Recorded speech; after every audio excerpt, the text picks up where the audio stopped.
All right, next up, we'll implement pop on a doubly linked list. So pop should work the same way as before on a singly linked list or any array or list for that matter. It should just remove the last item and return it. The difference on a doubly linked list, I'm actually looking at a singly linked list here, which was more complicated. It's annoying, honestly, to pop something from the end because it's not a matter of just finding the tail and removing it.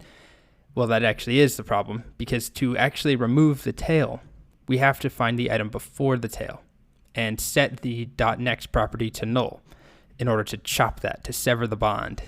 But we can't work backwards, so we have to go at the beginning and, I'll fast forward through this. Actually, it's going to be very short. There we go. Just keep going. We have to go all the way until we find the second to last item. Here we go. And sever that tie.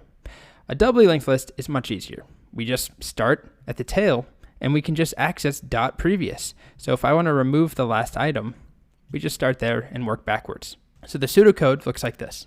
If there is no tail, so we need to first check, if we're trying to pop off something that's empty, if there's no head or no tail, or if the length is 0, just pick one, return undefined.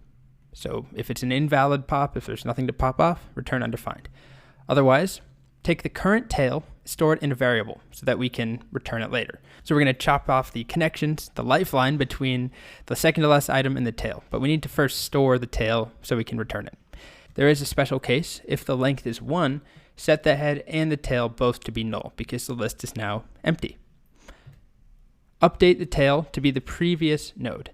So this means we had the old tail at the end. We want to now say the tail is actually the old tail dot previous.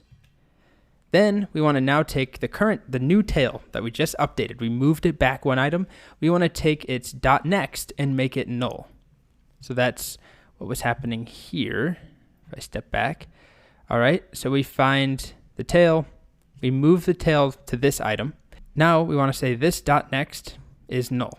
So that should sever the bond. And actually, to be extra precise, we want to take the thing that we're returning and set its dot previous to be null as well, just to clean up any extra ends, any extra references.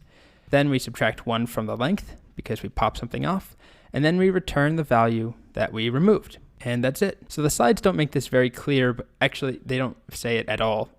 It's not even that it's not clear. When you sever this bond, you need to remove both connections.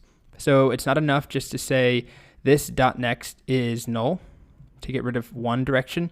We should also remove the other reference. Technically, it may not be a problem because if we're moving this to be the tail and we set the dot next to be null, it's not an issue unless somebody somehow starts from this node and they go dot previous, and then that gives them the entire list. So we do want to chop that off so that it's on its own. It's just the node that we're returning. We're not returning any linkages to the list. Okay, so give that a shot, and in the next video, I'll have an implementation.